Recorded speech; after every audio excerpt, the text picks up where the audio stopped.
காமிகாவனத்தை வாசம் செய்து வரக்கூடிய என் பெயரும் தௌமியாச்சாரியார். நன்கரை புரிந்து கொண்டாயா? புரியுதுங்க. தபத்திலே வலிமை உடையவன். வலிமை உடையவர். குட்டி கமல் சிவன் அன்னதானம் அனுதாபத்தாக்கி சிவனை வணங்கக்கூடியவன். அப்படி இருக்கக்கூடிய காமியாவனத்தை வாசம் செய்திருக்கூடிய என் பெயரும் தௌமியன். அப்படி இருக்கு ஒரு முக்கியமான சமாச்சாரம். இன்றோடு இதுதான் நாம் பொறுத்து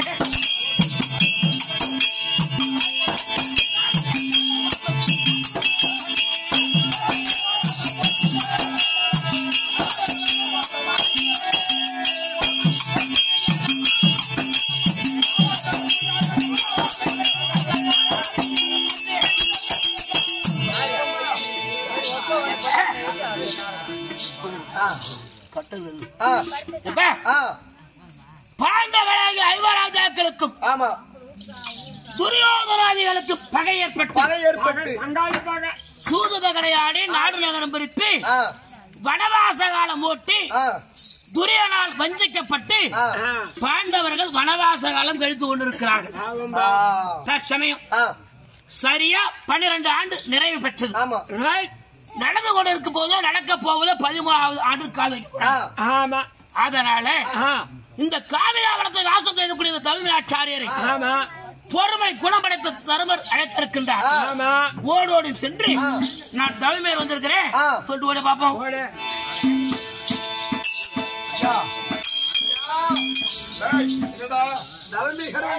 சுவாமி அப்படியா? ஆமா, அப்படியா? அவருக்கு உயர்ந்த சிம்மாசனம்.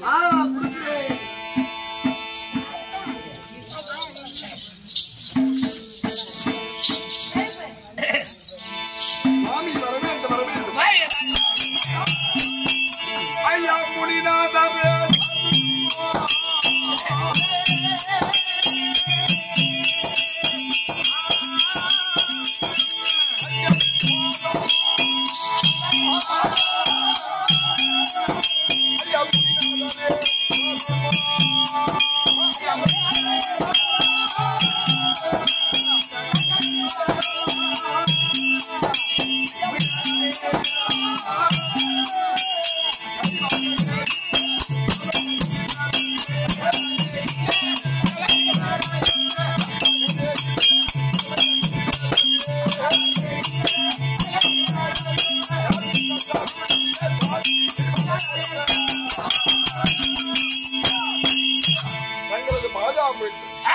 ஐவராஜாக்கள் மூத்தோராகிய தர்மன். நமஸ்காரம் சுவாமி.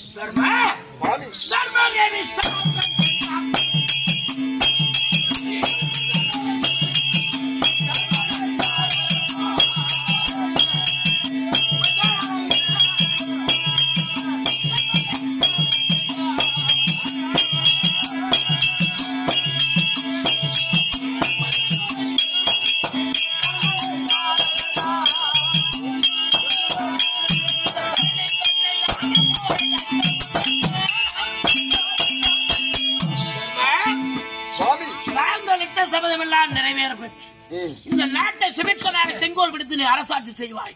பாதத்தை பணிந்து கொள்ள பண்ணினால் சுபிட்சனாக வாழ்க வளர்க. அமருங்கள் சுவாமி. பாஞ்சாலி தம்பி பீமா தௌமியாச்சாரி வந்திருக்கிறார். அவருடைய பாத சேவை கண்டு ஆசீர்வாதம் பெற்றுவா தம்பி. கோடி கோடி கோடி கோடி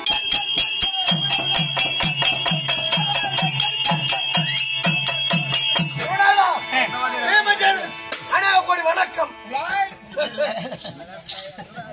இந்த மாதிரி ஒரு கண்ணால பார்த்து பாக்குறதுக்கே தண்ணி ஊத்தி திரும்பி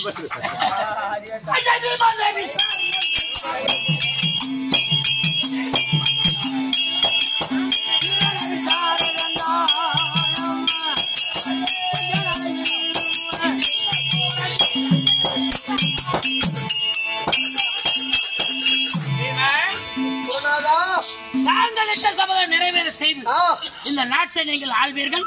கவலைப்பட வேண்டாம். சுபிட்சமாக வாழ்க. இருக்கட்டும். அஞ்சாலி சுவாமி கௌமியாச்சாரியருடைய பாத சேவை கண்டு ஆசீர்வாதம் பெற்று வா. ஆகட்டும் சுவாமி. சுவாமி நீங்கள் வாரும் ஐயா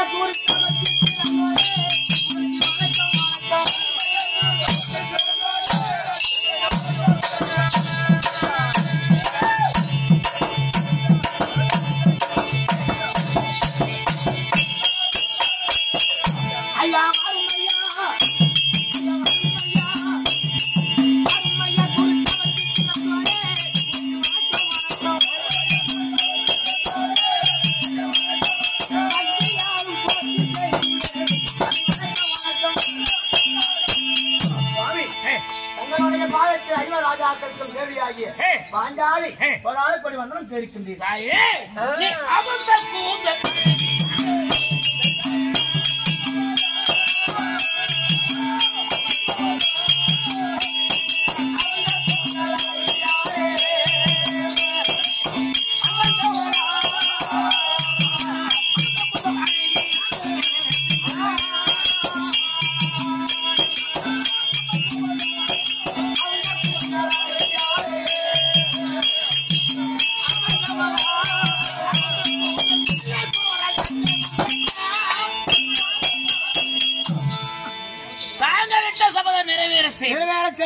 இந்த நாட்டை சுபிட்சமாக ஆள்வீர்கள்.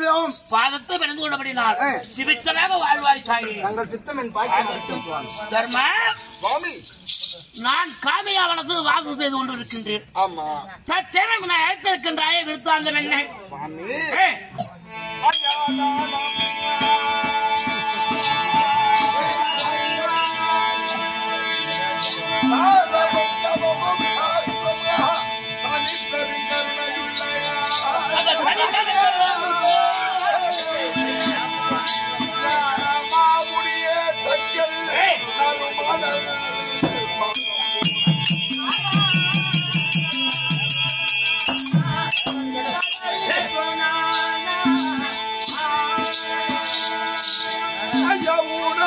வனத்தில் வந்த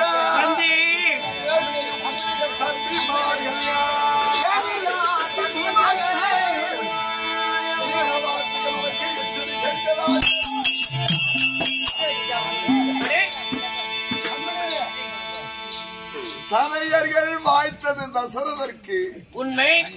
தம்பிகள் வாய்த்தது தருமருக்கு, தாரம் வாய்த்தது திருவள்ளுவருக்குன்னு சொல்லுவாங்க. ஆமா. இவ்வளவு காலமாக சரி என்னோடு வனத்திற்கு வந்து என் தம்பிமார்கள் நால்வரும் நான் காலால் இடும்படியான வேலையை கரத்தால் சிறப்பாக செய்து வரும்படியானவர்கள், என் வார்த்தைக்கு எதிர்பார்த்து பேசாதவர்கள், முன்னிற்கு அஞ்சுபவர்கள். சரி இன்றைய தினத்திலே ஒவ்வொருவரும் ஏசும்படியானதும் பேசும்படியானதும் சொல்லும்படியான இந்த சொற்களை எல்லாம் என் காதிலே கேட்டா எப்படி இருக்கு தெரியுமா? ஐயாங்கடி பட்டங்க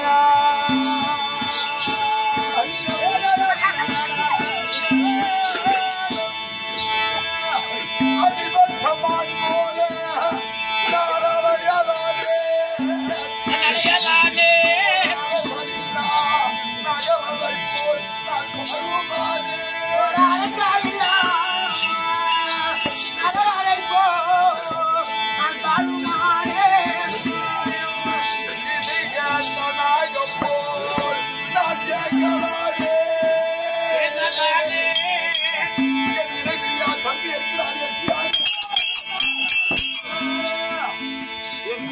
என்ன சொல்றாங்க? இந்த ஊர் இருக்குதுன்னு வச்சுக்க. சரி அவருக்கு ஒரு 50 ஏக்கர் இருக்கலாம், ஒரு கோடிக்கணக்கில் பணம் இருக்கலாம். சரி அவரு பெரிய ஆள் கிடையாது. சரி இந்த ஊர்லயே பெரிய படிப்பு படிச்சு பெரிய உத்தியோகத்தில் இருக்கலாம். சரி அவரும் பெரிய ஆள் கிடையாது. கிடையாது. இந்த ஊர்ல 100 பேர் சேர்ந்தாலும் அவனை ஒரு ஆள் அடிக்க முடியாது, பலசாலியா இருக்கலாம் இருப்பான். அவனும் பெரிய ஆள் கிடையாது. சரி எல்லா வீட்லயும் 10 புள்ள 5 புள்ள பிறகுதுன்னா அதுல மூத்தவனா பிறந்திருப்பான். அவனை பெரிய ஆளும்பாங்க. அவனும் பெரிய ஆள் கிடையாது. சரி அப்ப அவன் தான் பெரிய ஆள். சரி மாடு மேய்க்கிற பையனா இருந்தாலும், மாட்டுக்கார பையனா இருந்தாலும் எவன் ஒருவன் அறிவில் பெரியவனும் அவன் தான் பெரிய மனிதன். அண்ணா 5 பேருக்கு முன்னே பிறந்திய. ஆமா. ஏண்டா கொஞ்சம் கூட அவனுக்கு புத்தி இல்ல. இளமையிலேயே பாவியாகிய துரியோதனன் நம்ம செய்த கொடுமைகள் எல்லாம் நல்லா தெரியும். ஓலை கொண்டு வந்த சித்தப்பா விதுரன் சொல்றார், அப்பா பிள்ளைகளா, உங்க பெரியப்பா மகன் துரியோதனவங்க எல்லாம் வஞ்சித்து நாடு ராஜ்யத்தில் எல்லாம் புடுங்கிட்டு உங்களை ஆண்டி பரதேசியா பஞ்சை பராரியா பிச்சை எடுக்கிறதுக்கு திட்டம் போட்டு உங்களை கூப்பிடுறான். அப்படி என்று ஓலை கொண்டு வந்த சித்தப்பா சொல்றாரு, என்னதான் நடந்தாலும் பரவாயில்ல, வரும் விதி வழியில நிக்காது என்றெல்லாம் கூட்டிட்டு போனேன். சரி, சூதாட்டத்தில் அமர சொல்லி அவன் சூதாட கூப்பிடுறான். சரி, தம்பியாக சகாதேவ அண்ணா, உனக்கு பாதச்சனி, சூதாட்டத்தில் அமராது அப்படின்னு சின்ன பிள்ளையா இருந்தாலும் அவன் தடுக்கிறான். சரி, அவன் பேச்சையும் கேட்கல. சூதாட்டத்திலும் தப்பு இல்ல. ஒரு மனுஷனுக்கு வீடு மாடு காடு எல்லாத்தையும் இழக்கலாம், அது விதி. சரி, ஆனால் மனிதனுக்கு வைராக்கியம் ஒன்று இருந்தால் அனைத்தையும் சம்பாதித்து விட முடியும். ஒரு மனுஷனுக்கு போனா வராது 2, வந்தா போவாது 2. மானம் போயிடுச்சுன்னா திரும்ப சவராது. ஒரு மனுஷனுக்கு உயிர் போயிடுச்சுன்னா திரும்ப வராது. எல்லாத்தையும் தோத்தடா. கட்டின பொண்டாட்டியே வச்சு தோத்த அவளை நம்ம 5 பேர் வீர சிங்கங்களாக புருஷாக்கிறதுக்கு நம்ம பங்காளி நம்ம பொண்டாட்டி நிர்வாணமா சேலையை வந்து கொண்டு வான்னு சொல்றான். நான் கதை எடுத்த தம்பி வில்லை எடுத்தான். 2 பேர்த்தையும் 2 கையில புடிச்சு உட்கார வச்சுட்டு விட்டு இருந்தால் அப்பொழுதே தமிழ் முடி ஆக்கிருப்போம். இந்த காட்டுல குரங்கு நிறைய அலைய வேண்டிய அவசியம் இல்ல. ஏண்டா இதெல்லாம் பரவாயில்ல. ஒரு மானின் பேரிலே அம்புபட்டால் பிராண அவஸ்தையால் அந்த வனமெல்லாம் அலைந்து திரிந்து அது உயிர் போகும்போது எப்படி துடி துடிச்சு இறக்குதோ அத்தனை போல நாங்க இவ்வளவு நாள் அலைஞ்சு திரிஞ்சு காய்கனி காட்டுல சந்தோஷமா சாப்பிட்டோம். இந்த அக்கியாத வாசம் எங்கடா போறது, எப்படிடா மறையுது, எப்படிடா ஓராண்டு காலத்தை கழிப்பது அப்படி என்று என்ன பேசும்படியான வார்த்தை ஒரு மாடி பேர்ல அம்புப்பட்டு துடி துடிச்சு சாகுற மாதிரி. சரி, இடியினுடைய சத்தம் கேட்டால் அவையங்காக்கு நாகமானது நமது குளமே அழிஞ்சிடும் போல நடு நடுங்குவதை போல நான் எதை சொன்னாலும் என் வார்த்தைகள் எல்லாம் வேம்பாகவும் எட்டியாகவும் கசப்பா இருக்குது. என்னை பார்ப்பதற்கே வெறுப்பாக இருக்கிறது. என்னையே குறை சொல்றாங்களே சுவாமி.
நான் என்ன நேரத்துல எங்க அம்மா வகுத்துல நான் கருவுருவானோ இப்படிப்பட்ட அவச்சொல்லுக்கு ஆளாகிவிட்டேனே சுவாமி. இந்த வீமன் என் மேல் கோபிக்க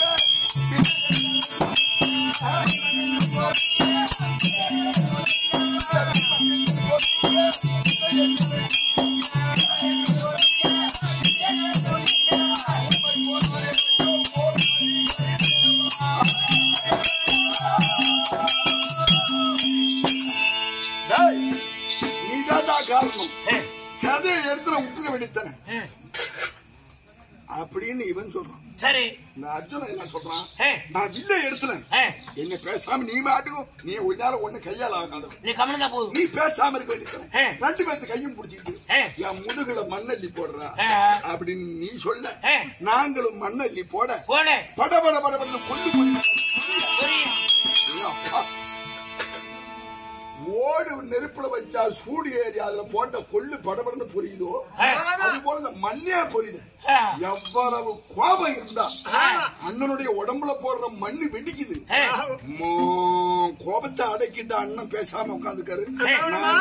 என்ன கோபக்காரன் அப்படின்னு அடங்கி விட்டு பாவி அப்படின்றானுங்க இவனுங்க 2 பேரும்.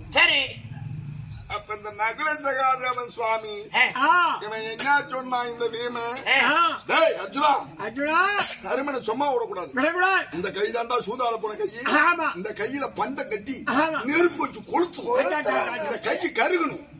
எப்பயாவது தப்பி தவறி கூட இந்த வடுவை பார்த்தா சூதாடுன்ற எண்ணமே இவனுக்கு வரக்கூடாது அப்படின்னா வீமன். அதுக்கு அர்ஜுனன் என்ன சொன்னா, கையில சூடு இருந்தாக்கா காயம் இருந்தா ஆட மாட்டானா, இந்த கையே வெட்டி விடணும். அது கை இருந்தா ஆடுவண்டா திரும்ப. இந்த கையே வெட்டி விடணும்னா அர்ஜுனன். இதுக்கு இந்த சின்ன பசங்களா இருந்தாலும் நகுல சகாதேவன் என்ன சொன்னா, அட சண்டால பாய்விடா, ஒருத்தன் கைய நெருப்பு வச்சு கொளுத்தணுங்கிறீங்க, ஒருத்தன் கையே இருக்கக்கூடாது வெட்டி விடணுங்கிறீங்க. ஒரு மனுஷன் ஒரு தவறு செய்யறான்னா அவனுடைய கையோ காலோ உடம்போ வாயோ கண்ணோ கிடையாது. கண்ணு பாக்குது, உடனே மனசு நினைக்குது, இந்த உடல் உறுப்புகள் செய்ய துடிக்குது.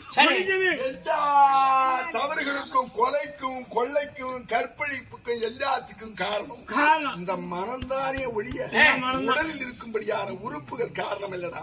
ஏண்டா முட்டாள்தனமா அண்ணன் கைய வெட்டணும் கொளுத்துனுங்கிறீங்க அப்படின்னு சொன்னானுங்களே சுவாமி. அந்த சின்ன பசங்களும் இவனுங்களோட சேர்ந்துக்கிட்டு அவனுங்களை என்ன சொல்றானோ தெரியுமா, இந்த இளையோட்டா கூட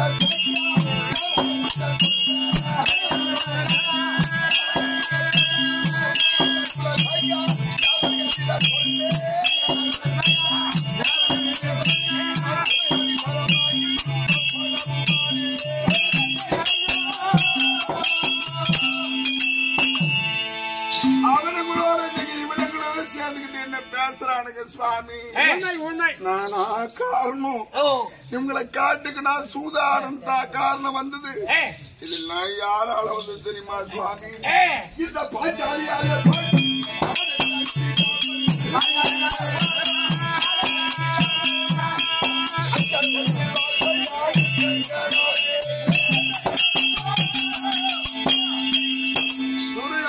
சூதாட கூப்பிட்டு சூதாடி நாட்டை பிடுங்கினது, பாஞ்சாலிய பங்கப்பத்திரம் நினைச்சது. இதெல்லாம் யாரால எங்களை காட்டு கழிச்சிடலாம். இந்த பாஞ்சாலி மட்டும் துரியோதன நம்ம வீடு புதுமனை புக விழா ராஜசூயாக கூப்பிட்டமே, அவன் வந்து அரிகால் மோதி விழுந்தான். பேசாம இருக்க கூடாதா, வாயு கொழுப்பு சீலையால ஒழுகுதுன்னு சொல்லுவாங்க. இவன் கையை தட்டி குருட மகனை குனிஞ்சு வரக்கூடாதான்னு சொல்லாம இருந்திருந்தா இது கதையே வேற மாதிரியா போயிருக்கு சுவாமி. எல்லா வினைக்கும் காரணம் இவன்னு தெரியாது, என்னையே குறை சொல்றானுல்ல. என்னால தாங்க முடியல, கேட்க முடியல சுவாமி. சொல்லுங்க, நீ ஒருவராக இரு. ஆகட்டும், கோபம் கொண்டு இவனுக்கு நான் ஆறுதல் சொல்லி வருகிறேன். அண்ணனை பார்த்தால் பார்த்த முகத்துக்கு வெற்று முகமாகவும் எட்டையாகவும் கசப்பாகவும் காயாகவும் நினைக்கின்றாயே, என்ன காரணம்? அடிச்சா கை தளப்பி புரியாமல் பேசிக் கொண்டிருக்கிறீர்கள். உன்னதான் சொல்றான சொல்லு. நாட்டு மன்னனுக்கு மகளாக பிறந்து நாட்டை ஆளுவதை விட்டுவிட்டு காட்டில குரங்கை போல நாங்கள் 12 ஆண்டாக பணத்தில் திருவதற்கு காரணம் என் நண்பன் சூதாட போர். சூதாடிய காரணம் ஒன்றே உண்டு. சூதாடினாயே பாஞ்சாலி என்ன பாவம் செய்தார்? இல்ல, அவள் பெண். அவனும் எங்களோடு வளர்த்து கஷ்டப்பட காரணம்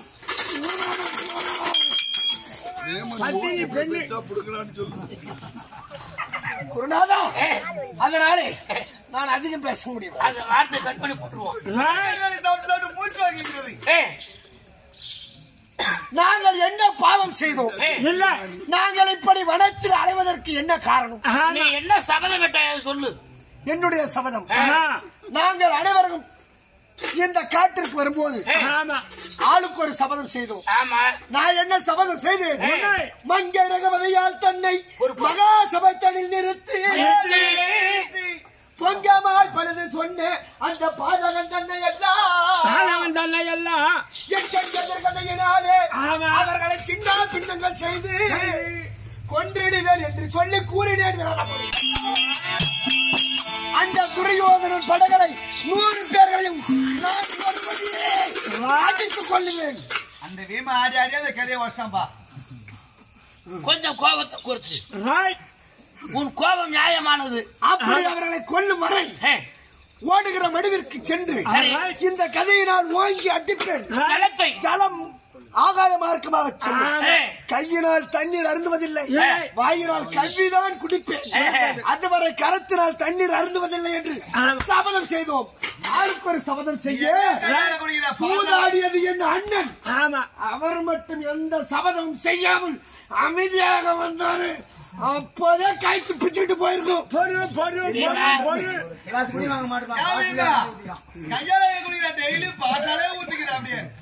கொஞ்சம் பொறுமையாக நெஞ்சு பதைக்கிறது. 5 ராஜாக்கள் நீங்கள் யார்? முன்னடந்த விருத்தாந்தம் என்ன? எப்படி நீங்கள் 5 ராஜாக்களாக பிறந்தீர்கள்? இந்த வரலாறு உனக்கு தெரியுமா? உங்களுக்கு தெரியுமா?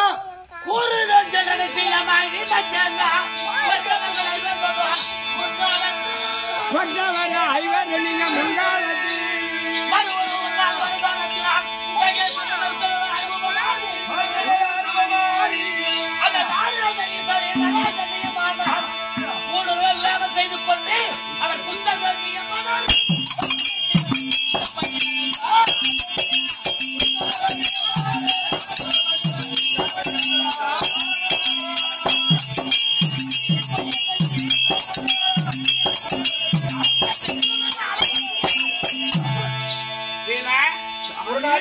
நீங்கள் யார் என்கிற விருத்தாந்தம் சொல்கின்றேன். கொஞ்சம் செவிடுத்து கேட்கிறாயா?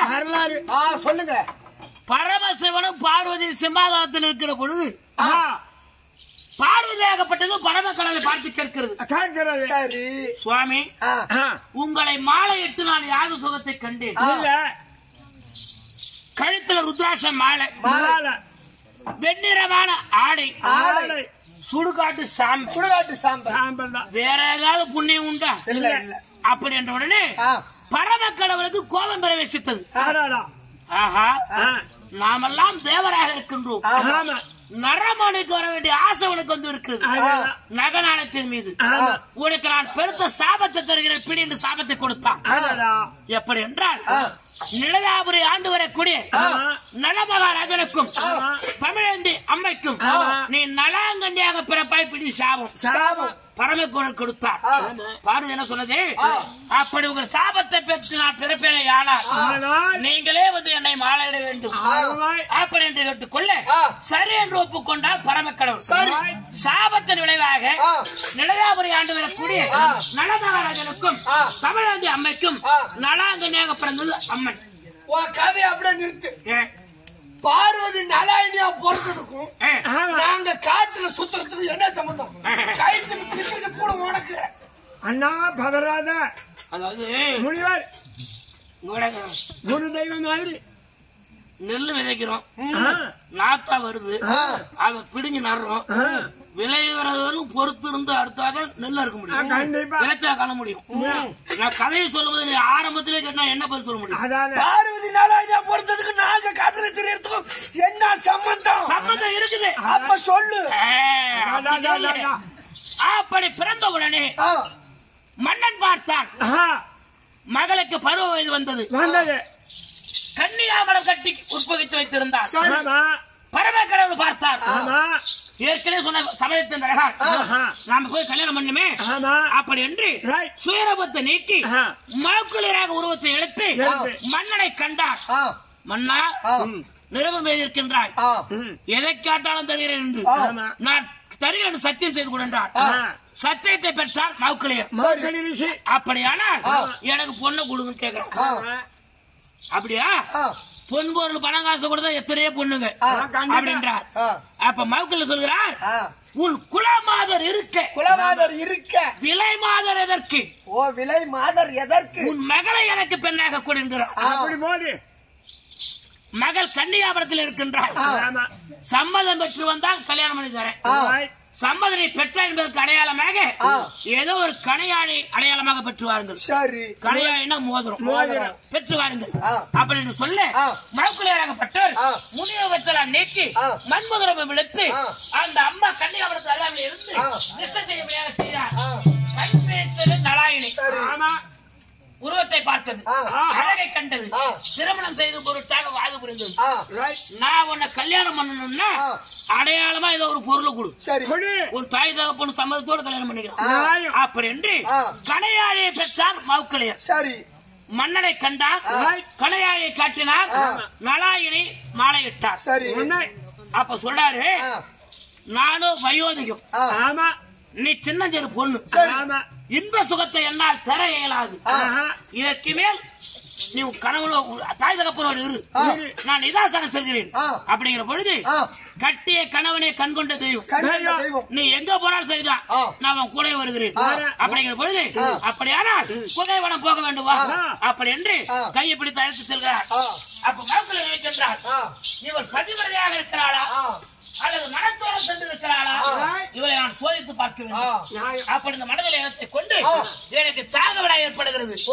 ஜலம் கொண்டு வா என்றால் நலாயிடத்தில் நலாங்கனை ஜலம் கொண்டு சென்றது. திரும்பி வருகிற பொழுது முன்னிரூபத்தை எல்லாம் நீக்கி மண்முகம் விழுத்து அம்மனை புரட்சி செய்யும் பொருட்டாக வேகமாக நலாயினை பார்த்தது.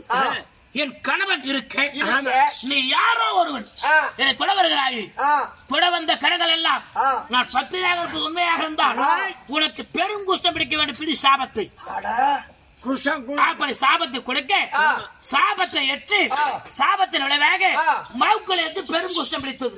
அவரு குஷ்டம் பிடிச்சதுக்கு நாங்க காட்டுறால எடுத்து என்ன சம்பந்தம், கைத்து பிடிச்சிட்டு போறோம் கொஞ்சம் குறையும் கேளு. அப்படி நலாயணியாப்பட்டது ஜலம் தொடர்ந்து வருகிற பொழுது மவுக்கலையரை பார்த்தது. தன் கணவர் தான் இருந்து கட்டுக்கொடிகளை பிடுங்கி அது கூடையாக செய்து அது அவரை அமர வைத்து தலையில சுமந்து செல்கிறார் நலாயினி. அப்ப சாலுவராஜனுடைய தண்டனையால் மாண்டவர் விஷயப்பட்டவர் முட்டைக்கு முட்டு ஆணி வைத்து ஆணி வச்சபோது ஆணி மாண்டவர் விஷயப்பட்டவர் முட்டைக்கு முட்டி ஆணி வைத்து தலைகளாக கழுமரத்தில் தொங்கி கொண்டிருக்கிறார். இந்த அம்மா கூடையில் தூக்கிட்டு போகும்போது மேல லேசா மோதி போச்சு. எனக்கோ நழுதாட முடியவில்லை. சரி, கணவனை தூக்கி செல்கிற பெருமையினால் என் மீது நீ மோதி விட்டு சொல்கிறாய். உனக்கு நான் பெருத்த சாபத்தை கொடுக்கிறேன். எப்படி என்றால் கதிரோன் உதயமானால் உன் கணவன் இறப்பான், நீ தாலி அறப்ப பிடி சாபத்தை என்றார். ஐயா, இந்த கணவனுக்காக தான் அம்மா கஷ்டப்படுற, இந்த சாபத்தின் கையா நீக்க முடியாது அப்படின்ற உடனே நான் பதிவிரதையாக இருப்பது உண்மையாக இருந்தால் கதிரோன் உதயமாகாமல் நிர்வாகமாக இருக்க வேண்டும். மறு சாபத்தை கொடுத்தது நலாயினி. இந்த அம்மா பதிவிரதையின் காரணத்தினாலே ஒரு வார காலமா இருலோகமா இருக்கிறது உலகம். இந்த ஒரு வார காலமா உலகம் இருலோகமா இருக்கிறதுக்கும் நாங்க 12 வருஷமா காட்டுல திரித்து என்ன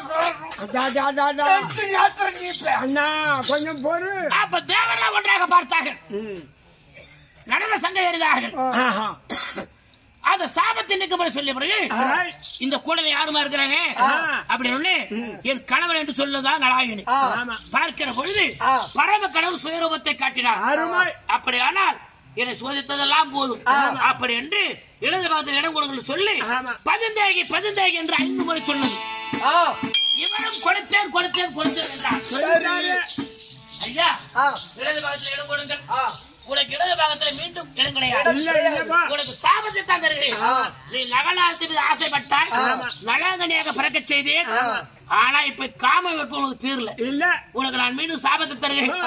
எப்படி என்றால் பாஞ்சால நாட்டை ஆண்டு வரக்கூடிய பாஞ்சால ராஜனாகப்பட்டவன் யாசன் உபயாசனை வைத்து புத்திரகாமேச யாகம் நடத்துகின்றார். அந்த யாகத்திலே 16 வயது நிரம்பிய ஏகஜோனியாக பிறப்பாய் பிடி சாபம் என்றார். ஐயா, நான் அப்படி பிறப்பேனே, ஆனால் நீங்களே வந்து மாலையிட வேண்டும். அம்மன் கேட்டுக்கொள்ள சரி என்று ஒப்புக்கொண்டார் பரமக்கடவுள். எத்தனை முகம்? 5 முகமும் 5 உருவமாக 5 ராஜாக்களாக பிறந்து இருவருக்கு முந்தி இருவருக்கு பிந்தி நடுவோனாக அர்ஜுனனாக வந்து நான் மாலையிடுகிறேன் போய் என்று தெரிவித்தார். வார்த்தையின் பிரகாரம் சேவரத்தை மாலையிட்டு அழைத்து வந்தார்கள். ஆனா நீங்க எல்லாம் ஈஸ்வருடைய அம்சம், உங்களுக்கு இறப்பு என்பதே கிடையாது. இல்ல, அதனால அண்ணனை தூச்சனாக நீ பேச வேண்டாம். கொஞ்சம் மௌனம் சாதித்து இருந்தால் கண்டிப்பா நித்த சபதம் கண்டிப்பா. சரி, நீங்க சொல்றீங்க. அதாவது வீமனுக்கு ஆறுதலை சொன்னேன். வேற என்ன? அக்கியாதவாசம் தொலைக்க வேண்டும். நீ அக்கியாதவாசம் தொலைக்க வேண்டும் சொன்னால் நீ ஒரு பொய் சொல்லுவேன்.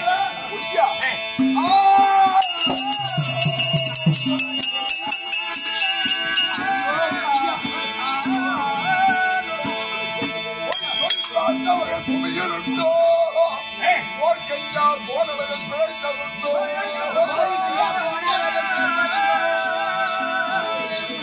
ஐயா பிள்ளாவும் அவருக்கு சொந்தமுண்டோ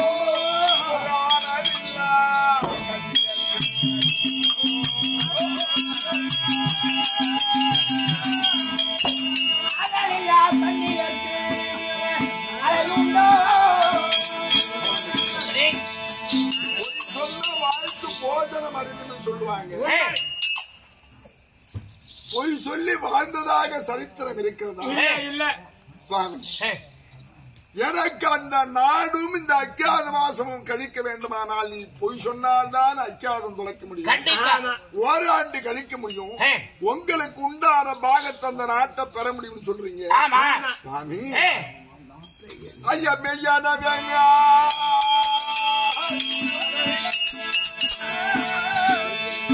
ஐயா மெய்யான பொய்யே சொல்லி இந்த வேதியில் வாழ்வது எக்காலம் ஐயா. பொய் சொன்னாதான் நாடு கிடைக்கும். அப்படிப்பட்ட நாடு எனக்கு வேணாம். இந்த காடே கதின்னு இங்கே காலம் கழிச்சிடும். ஒரு காலம் என் வாயால் பொய் சொல்ல மாட்டேன் சுவாமி. பொய் என்றால் பொய் அல்லவே. அத்தனை மனிதருக்கு அனுசரி மனுக்கு பிறந்தது யார்?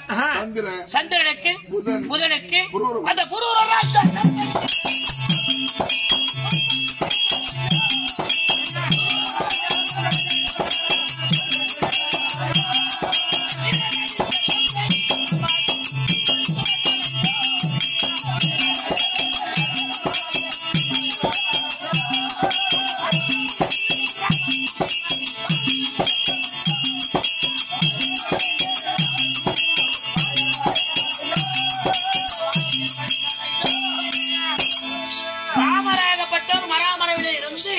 வாலியை வதை செய்திருக்கின்றார்.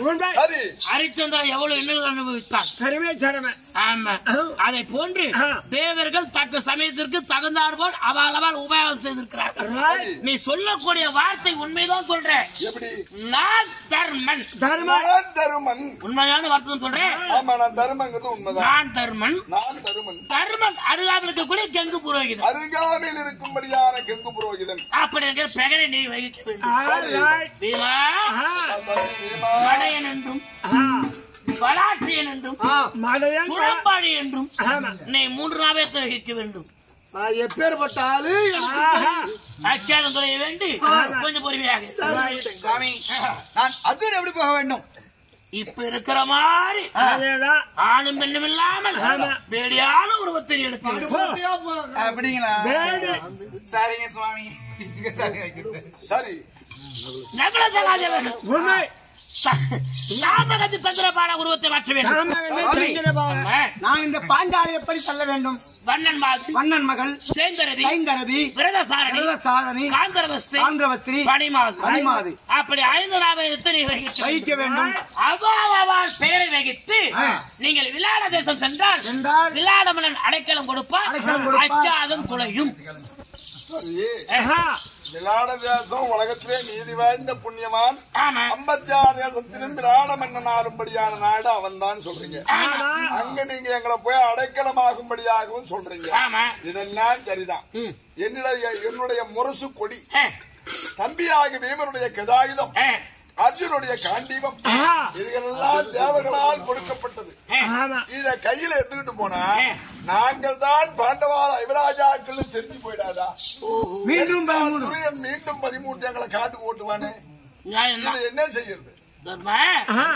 இந்த ஆயுதங்களா ஒன்றாக சேர்த்து மான் தோளால் கட்டி விளையாட தேசத்துக்கு அருகாமையிலே காளி கோபுரம் இருக்கிறது. காளி கோபுரம். அதிலே வன்னி மரம் இருக்கிறது. அதிலே போரை இருக்கிறது. அந்த போரையில இந்த ஆயுதத்தை வைத்து 2 சாபத்தினை கொடுக்க வேண்டும். தர்மநந்தனாக இருக்கக்கூடிய நானும் தம்பியாக இருக்கக்கூடிய விஜயனும் எடுத்தால் ஆயுதமாக இருக்க வேண்டும். மாற்றான் எவன் எடுத்தாலும் அது சர்ப்பமாக சேர வேண்டும். அப்படின்னு சாபத்தை கொடுத்து அக்கியாதம் துறை சுவாமி கோல் கொடுத்ததை போல தக்க சமயத்தில் தகுந்த உபாயம் செய்து அக்கியாத வாசம் தொலைப்பதற்கு உண்டான வழிவையை காட்டிவிட்டீர்கள். மிக்க நன்றி. சென்று வாருங்கள்.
இப்படியாக தௌமியுடைய வார்த்தையை கேட்டு பாண்டவர் 5 ராஜாக்களும் உருவத்தை மாற்றி செல்ல வேண்டும் என்ற எண்ணத்தில் இருக்க அந்த நேரத்திலே இதோ பாண்டவர்களை தேடி கண்டுபிடிக்க வேண்டும் என்ற எண்ணத்தோடு இதோ துரியோதன மகாராஜன்